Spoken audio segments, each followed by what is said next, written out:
E agora que a gente está entendendo a imagem, né, a ideia do que seria um fundo de investimento, para o investidor que está ali recebendo indicações de seus gerentes, né, dos bancos e dos assessores, para ele entender assim, qual que é a importância, né, quais são as vantagens dele ter um fundo de investimento na carteira dele, assim, né, o que ele tem que buscar, né, vantagens e pensando na diversificação, acho que o primeiro episódio que a gente teve aqui de Gini, a gente trouxe o Ricardo Penha, ele falou ele é do Hub do Investidor. Uma casa de análise e ela vai entregar, de certa forma, um portfólio para que esse cliente consiga fazer uma diversificação. A ideia aqui, então, é mais entender por que eu investidor, devo operar por meio de aplicar meus recursos financeiros pensando no longo prazo, porque a gente tem essa tese aqui, sem pensamento no longo prazo. Acho que foi você mesmo que disse em uma live que a gente teve em 2020 que o portfólio, o patrimônio de um cliente se constrói ao longo dos anos, ao longo do tempo, né? Então pegando esse gancho, por que eu, investidor, vou investir por meio de um fundo ao invés de eu ir lá realmente comprar uma ação diretamente ou comprar um índice Bovespa, por exemplo, ficar exposto passivamente a esse índice? Boa. Não é necessário, tá? Que fique bem claro, o investidor que quer fazer por conta própria, ele pode fazer. Honestamente, o Warren Buffett não investiu no fundo de ações, né? Ele montou a carteira dele lá. Então, você pode.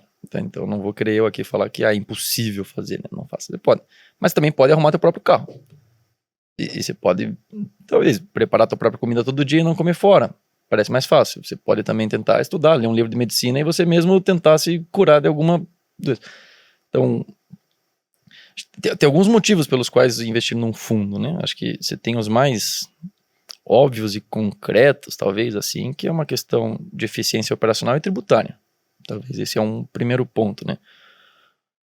O fundo de investimentos, ele tem uma tributação bem específica, que é mais eficiente do que uma pessoa jurídica, em grande parte dos momentos, e em quase todas as classes aqui, mais eficiente do que a pessoa física comprar um investimento direto. Então, você pega, por exemplo, um fundo de investimento em ações,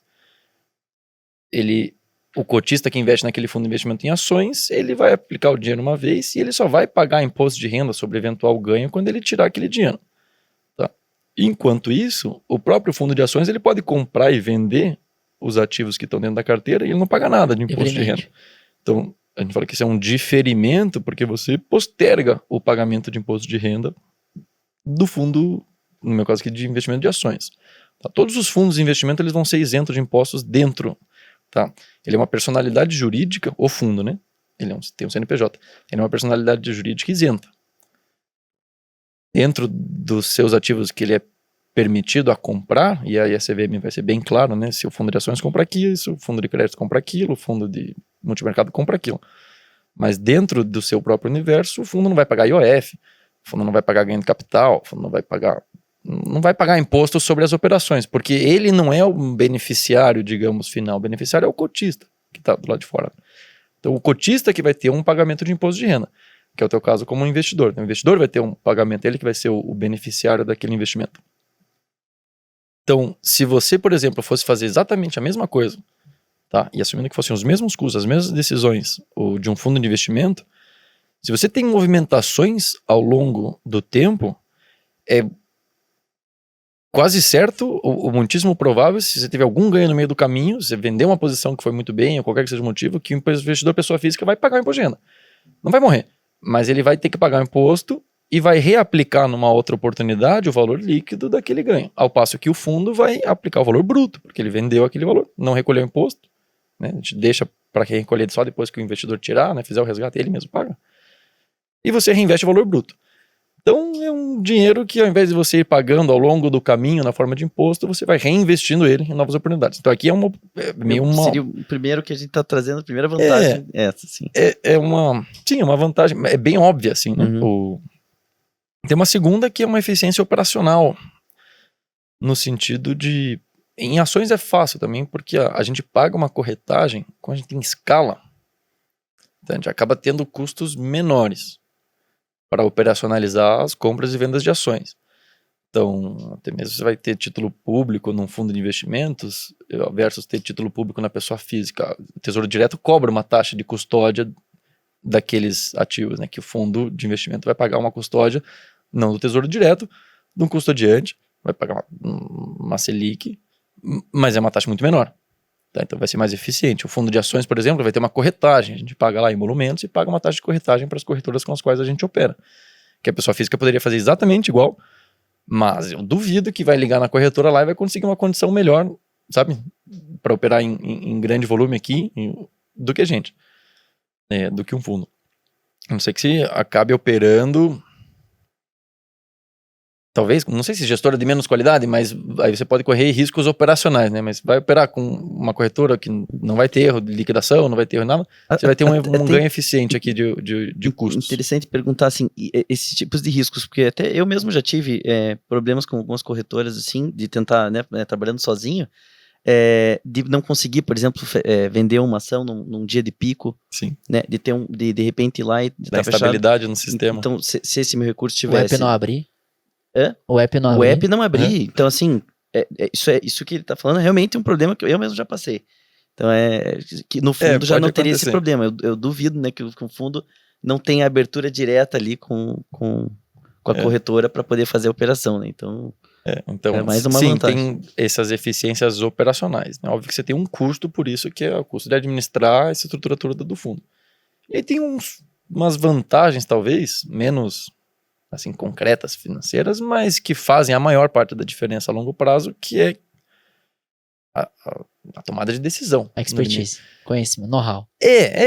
Sim, sabe? Então, eu não vou falar... Pode pegar todos os fundos de ações, e eu não duvido que tenha gente, pessoa física, que não tem fundo de ação, que tomou excelentes decisões, assim, e foi ao longo do tempo tendo carteiras boas. O exemplo que eu dei de Warren Buffett não é brincadeira, né? Ele foi lá e comprou as ações, comprou as empresas e teve um resultado legal sem um fundo de ações. Ele não terceirizou para ninguém. Ele fez. Então, não é que a pessoa física não tem capacidade, né? O fundo, somos pessoas físicas Sim. também, né? Então, somos pessoas lá, somos um grupo decisão. de analistas que estamos analisando, a gente está olhando e escolhendo os melhores ativos para o fundo. Mas, então, talvez é mais óbvio quando o investidor não vai gastar horas aqui para tentar olhar aquela empresa, para tentar olhar aquela oportunidade, para tentar decidir no que ele vai investir. Ao passo que o fundo tem uma equipe dedicada, cujo trabalho é tomar boas decisões de investimento. A gente monta toda uma estrutura, monta processos, a gente estuda bastante, tem gente muito boa, sabe? Não só na 4.1, assim, mas em geral nas grandes assets aqui, nas grandes gestoras de fundos de ações, gente muito boa pesquisando aquelas empresas, entendendo um valor justo delas, ou entendendo se a estratégia vai funcionar ou não. Que às vezes a pessoa física não vai fazer. Então, o que pode acontecer, que eu vejo bastante, é que no curto prazo, e quando eu falo curto prazo, vai uma questão de 1, 2, 3, até 6 meses, o componente aleatório do resultado em renda variável é muito grande. Honestamente, é muito difícil. É como você pegar um jogo de futebol lá e em 5 minutos, sabe, querer saber quem que é. Às vezes, em 5 minutos, a chance de ter dado um lance melhor para o time pior, estatisticamente, a probabilidade é maior de eventos extremos em curtos passos de tempo. Em observações, em números de observações menores, né? Então, quando você tem uma população pequena, a probabilidade de ter um evento extremo é maior. Por isso que, quando você olha em janelas curtas de tempo, a probabilidade de você ter eventos extremos é maior e o componente aleatório contribui muito, né? Essa volatilidade contribui muito para que você, num cara ou coroa ou qualquer seleção aleatória, tenha um resultado eventualmente bom, inclusive numa estratégia em poucos meses. Só que a gente acaba vendo com muita frequência, porque daí você fala, olha, das 100 carteiras lá, teve uma que por qualquer motivo deu muito certo, né? Mas é difícil replicá-la e ter consistência ao longo de muitos anos. Então, às vezes, o investidor pessoa física direto, ao invés de estar com um fundo, foi lá e montou a sua própria decisão de alocação. E muitas vezes tem resultados legais. Acontece. E, de fato, e eu fico feliz, né, quando acontece. O ponto é tentar replicá-la, né? E fazer de volta, e ter essa consistência. Então, é fácil você estar invicto, por exemplo, jogando 3 partidas. É difícil você ter 75% de aproveitamento jogando 100, né? Então, começa a ficar cada vez mais difícil. Então, você vai olhando a vantagem que o fundo, ele é bem duro e transparente, né? Os números estão lá, você não tem como mentir a cota.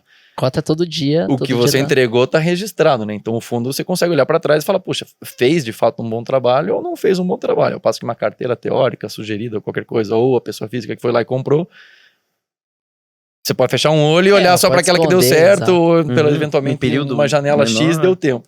De tempo deu certo. Então tem essa questão da expertise que o fundo consegue aplicar, consegue colocar pessoas, processos aqui, E eu acredito, honestamente, que essa diligência, essa disciplina na execução de uma estratégia para ter consistência é fundamental. Tá? Para ter um resultado bom em meses, não. Você pode fazer de vários jeitos. Mas para ficar anos tendo resultados bons, é difícil. Pessoa física pode estudar. Eu sou uma pessoa física, né? Eu estudei, o nosso grupo de analistas lá, ao todo nós somos 9 aqui, dedicados à análise e gestão de ações. Então, são pessoas físicas, de carne e osso, só que estudam e passam o dia inteiro pensando naquelas empresas, pensando naquela estratégia.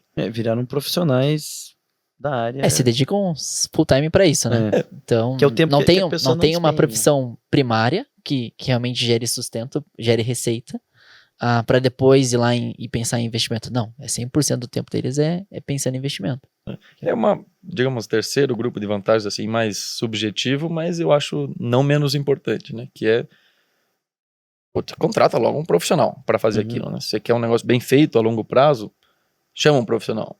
E aí a mesma analogia para tudo, né? Você vai fazer uma reforma na tua casa, dá para fazer? Claro que dá. Agora vai fazer um projeto grande, mas fica um pouquinho mais complicado. A chance de você fazer uma besteira e depois sair mais caro para consertar é maior. Sabe, o exemplo da medicina é a mesma coisa, sabe? Honestamente, o médico também passou alguns anos estudando. Você tem o mesmo cérebro do que um médico. Se você quiser, você vai lá e lê os livros que ele leu lá, então tira a sua própria conclusão. Mas às vezes é mais fácil, chama logo aquele cara, chama aquele profissional e contrate-o para prestar aquele serviço no qual ele é um especialista. O risco, nesse caso, realmente, talvez não seja tão vantajoso, né? Se você gostou desse vídeo, não esqueça de curtir, comentar e compartilhar esse vídeo com seus amigos próximos. E também comentar sugestões para que a gente possa melhorar e trazer novos convidados. Importante reforçar que se você gosta do nosso conteúdo e se interessa em conhecer a plataforma do Paranabanco, você pode acessar o nosso QR Code aqui em cima e abrir o aplicativo do Paranabanco Investimentos. Lembre que é uma plataforma, muitas oportunidades.